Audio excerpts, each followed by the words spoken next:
सावंतवाडी येथील नगरपरिषदेच्या कारिवडे येथील कचरा डेपोवर पसरलेल्या घाणीच्या साम्राज्याची गंभीर दखल घेत शिवसेना जिल्हाप्रमुख तथा नगरसेवक संजू परब यांनी आपल्या सहकारी नगरसेवकांसह प्रत्यक्ष घटनास्थळी जाऊन स्पॉट पंचनामा केला।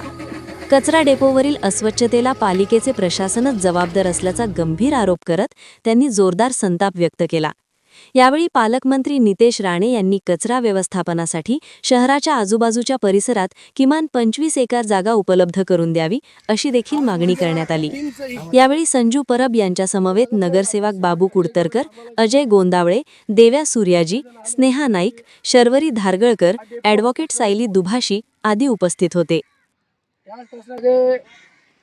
आमचे नगरसेवक आले, अजय जरा कामाला घेऊन आला नाहीये, सगळेजण आले आणि हा डेपो आहे, कचरा डेपो आहे। या कचरा डेपोत पत्रकारांनी नाक्याला रुमाल बांधलेले, आज इथे कामं करतात बघा, त्याला कोणत्याही सुविधा नाही आहे। तो माणूस कोंबडीचं आतड्यांचं साफ करतो, त्याच्या ना रुमाल आहे, तोंडाला नाही काही आहे, अशा परिस्थितीत गरीब लोक इथं काम करतात। याचा सगळं कचरा घेऊन येतात, त्यांना कोणत्याही सुविधा नाही। एक आज स्पॉट पंचनामा जागेवरून केलेला, एक आम्ही तुम्हाला पण सांगितलं ना कुठे जायचं आहे ते। ही जी जागा आहे ती आता सगळी व्यापलेली आहे, भविष्यात कचरा टाकायला सावंतवाडी शहरात जागा नाही आहे। मी नगराध्यक्ष असताना मी मागणी केली होती, त्याच्यानंतर प्रशासन लागलं। मला नितेश राणे साहेबांना सांगायचं आहे, पालकमंत्री साहेबांना, की आम्हाला कुठेतरी आजूबाजूला पुढच्या 100 वर्षाच्या भविष्यासाठी सावंतवाडी शहराच्या एक कुठेतरी 25 एकरचा प्लॉट सरकारी जागा तुम्ही त्या गावातल्या लोकांना त्रास होता कामा नये, सावंतवाडी शहराला जवळ पडेल अशी आम्हाला एक जागा द्या, ज्या ठिकाणी कचऱ्याचं चांगल्या प्रकारे व्यवस्थापन होईल। आज जर तुम्ही बघितलं ही परिस्थिती आहे, हा कचरा काय करणार, ह्या कचऱ्याला आग घालणार आणि सगळा धूर जो आजूबाजूचा जो परिसर आहे जिथे नागरिक राहतात सावंतवाडीचे, त्यांना त्रास होतोय, आरोग्याच्या समस्या उद्भवत आहेत। त्याच्यामुळे आमची मागणी आहे पालकमंत्र्यांकडे, आम्हाला कुठेतरी 25 एकर जागा द्या। आम्ही सर्व टीम पालकमंत्री साहेबांना भेटणार आणि आम्हाला खात्री आहे, 100% खात्री आहे की नितेश राणे साहेब आम्हाला 100% आमची मागणी मान्य करतील आणि सावंतवाडी शहराच्या विकासात निश्चितपणे हातभार लावतील। आणि त्याचप्रमाणे सन्माननीय आमचे दीपकभाई केसरकर आहेत, त्यांनासुद्धा आम्ही या गोष्टी सांगू, त्यांच्याकडनं सुद्धा जेवढे प्रयत्न होतील त्यांच्याकडनं आम्ही करून घेऊ असं या ठिकाणी मला नमूद करायचं आहे। मला फक्त ते दाखवलेलं आहे, हे सावंतवाडीचं सौंदर्य आहे का, हे कुठेतरी लांब गेलं पाहिजे सावंतवाडी शहरापासून, आणि ज्या गावात जाईल किंवा जिथं जाईल तिकडच्या लोकांना सुद्धा त्रास होता का म्हणे याची सुद्धा तजवीज करावी लागेल। आणि ती तजवीज झाल्यानंतरच इकडचा कचरा बाहेर हलवला पाहिजे, कारण ग्रामीण भागात राहणारी लोकंसुद्धा आमचीच आहेत।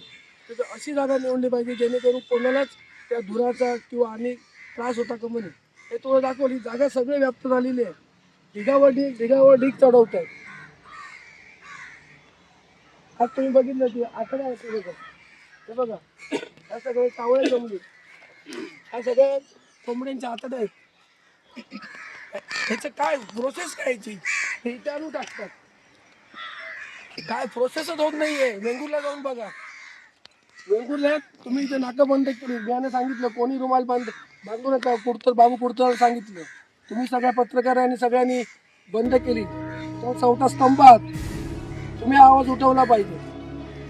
त्याच्यामुळे आमची सन्माननीय दीपकभाई केसरकर असतील, सन्माननीय आमचे पालकमंत्री असतील, आम्हाला कुठेतरी 25 एकर जागा सावंतवाडी शहरासाठी मिळाली पाहिजे अशी आमची मागणी आहे। आज तर प्रश्न आहे ना, आता मी तिकडेच चाललोय, हे बघा काय होतंय ते, हे तुम्ही बघा समोरच बघा, सगळ्या आतड्या आहेत, टाकायचं का, इथे लोक राहतात बाजूला, हे कावळे उचललं त्यांच्या पलट्यात नेऊन टाकलं, काय प्रोसेस होते, याला जबाबदार प्रशासन आहे। नगराध्यक्ष आता झाले, मी काय त्यांच्यावर बोललो नाही, पण 8 दिवस झाले। पण मी काम केलेलं आहे, मला अनुभव आहे.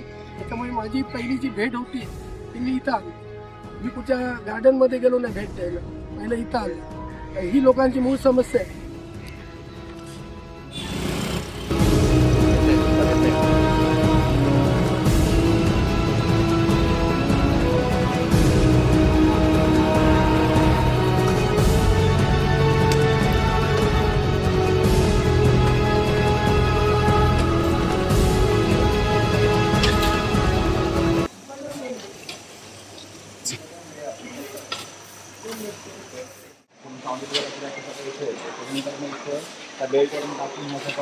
वरती प्रोसेस लावतो. मग प्लास्टिक बाटल्या, प्लास्टिक फुटके हा सगळा डिवाइड केला जातो.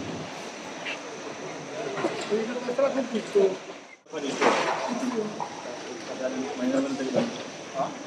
पाटील मशीन बंद असल्यामुळे हा प्रॉब्लेम झाला नव्हता. एक महिना बंद होता त्याच्यामुळे हा प्रकार झाला. हे बघा, हे असं नसतं त्याचं. बघा काय परिस्थिती आहे.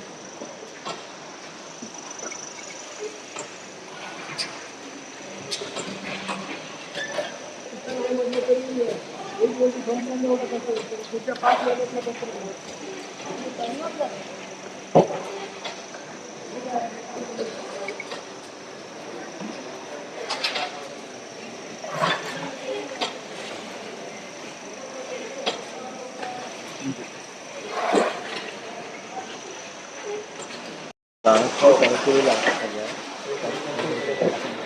बेलिंग केलेलं आहे.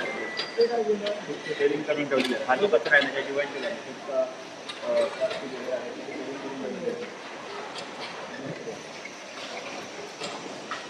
ठेवलं कशा लागते जागा देऊन ठेवता तुम्ही. विल्हेवाट लावायला पाहिजे. ह्या ज्या गोष्टी संपल्या आहेत ना या गोष्टी लगेच बाहेर गेल्या पाहिजे. कशाही ठेवलं होतं. प्लास्टिक आहे ते आम्ही निघाल प्लास्टिक निघाल दिलं बाकी हो. आणि बाकी आता माझा सगळा विषय आहे चालू आहे. ते स्वच्छता निरीक्षक कोण आहे?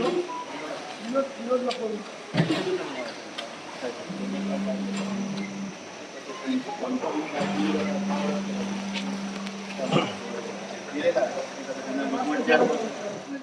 आणि काय सकारात्मक होतं का नगरपालिकेचं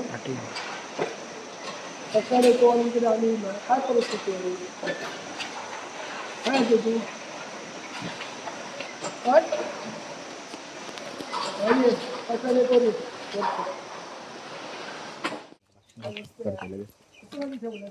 गिरायक बघतात काय कशासाठी ठेवलं? हे कशासाठी तुम्ही ठेवलंय? कचऱ्यातलं वर्गीकरण करून पाहिजे. किती दिवस वर्गीकरण? एवढी चपला जमिनीमध्ये वर्गीकरण. त्या चपलाची जोड शोधतल्यात खायचं चप्पल धुता का बघतल्यात काय आहे? रस्तो साफ नाही. तुम्ही नगरपालिकेवाले जर रस्त्यावर जर चपला टाकूक लागल्यात, अरे वेंगुर्ल्यात जाऊन फेरी मारून या एक दिवस. तिकडे काय खाणार? ते आतडे लागतात सगळे कोंबड्यांचे. त्यांची तक्रार ना तुझ्या कर्मचाऱ्यांची की तुम्ही ते मास्क येता की नाही त्याच्यावर तुम्ही काय फवारणी करत सांगून सुद्धा विचार त्यांना, घेऊन येताना दोघांना विचार. तुमच्याच कर्मचाऱ्यांची तक्रार आहे तुम्ही फवारणी करत नाही म्हणून. ही काय परिस्थिती आहे? काय आहे? काय आहे? बघा काय आहे. आणि नगराध्यक्ष असताना इथे नाश्त्याला बसायचं. आज काय परिस्थिती आहे? इथं नाश्ता करायचो, नाश्ता लावायचो होतो. त्या परिस्थिती काय बघा.